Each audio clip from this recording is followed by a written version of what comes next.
আসসালামু আলাইকুম ওরহমতুল্লাহ। সম্মানিত মুসলিম বোনেরা, আজকের এই ভিডিওটি শুধুমাত্র আমার মুসলিম বোনেদের জন্য। এই ভিডিওর দ্বারা অনেক রকম একটি আমলের মাধ্যমে অনেক রকম অলৌকিক কার্য সম্পাদন করা যায়, সে সম্পর্কে আজকে আলোচনা করব। ছোট্ট একটি আমলের মাধ্যমে অনেক রকম অলৌকিক কার্য সম্পাদন হয়, সে সম্পর্কে আলোচনা করব। আজকের এই ভিডিওটি শুধুমাত্র আমার মুসলিম বোনেদের জন্য। আপনারা যারা আমার চ্যানেলটি সাবস্ক্রাইব করেননি, তারা আমার চ্যানেলটি সাবস্ক্রাইব করে রাখবেন, যাতে পরবর্তী যে কোনো ভিডিও আপলোড হওয়ার সাথে সাথে আপনাদের চ্যানেলে পৌঁছে যায় এবং ভিডিওটি দেখে আপনারা উপকৃত হতে পারেন। এবং এটি যেহেতু একটি ইসলামিক ভিডিও, এতে একটি লাইক দিয়ে দিবেন।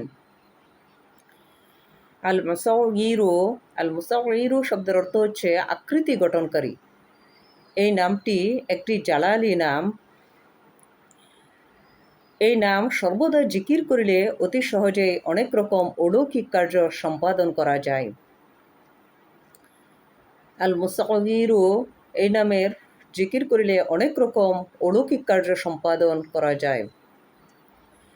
বন্দা স্ত্রীলোকগণ, আমাদের যেসব মুসলিম বোনেদের সন্তান হয় না, তারা 7 দিন পর্যন্ত রোজা রাখিয়া প্রত্যেক দিন ইফতারের সময়ে আল মুসাউইরু এই নামটি 21 বার পাঠ করিয়া পানিতে ফু দিয়া সেই পানি দ্বারা ইফতার করিবেন এবং ইফতারের পর পুনরায় আল মুসাউইরু এই নামটি 21 বার পড়িয়া এই পবিত্র নামের জিকির করিবেন।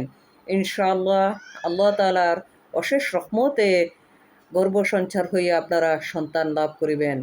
আল্লাহ তাআলার অশেষ রহমতে। আল মুসাউইরু এই নামের অর্থ হচ্ছে আকৃতি গঠনকারী। এই নামটি একটি জালালি নাম। আল্লাহ তাআলার অশেষ রহমতে আল্লাহ তাআলা ইচ্ছা করলে বন্দা স্ত্রীলোকদের সন্তান দান করতে পারেন।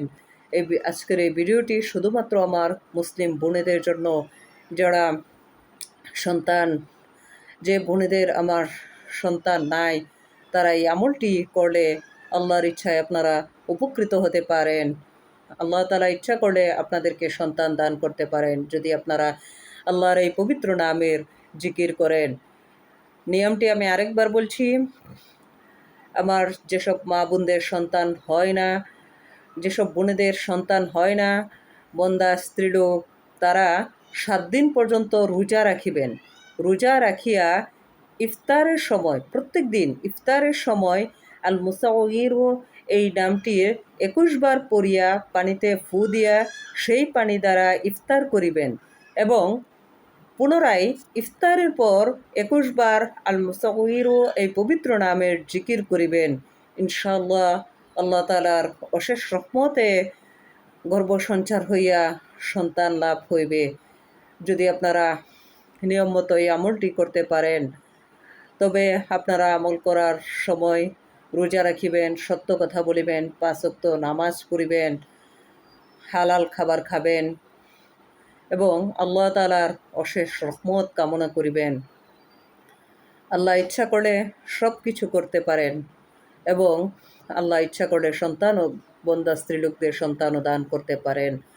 আপনারা আমলটি করে দেখতে পারেন। আল্লাহ তাআলার অশেষ রহমতে আপনারা সন্তানের মা হতে পারেন। আসসালামু আলাইকুম ওয়া রাহমাতুল্লাহ।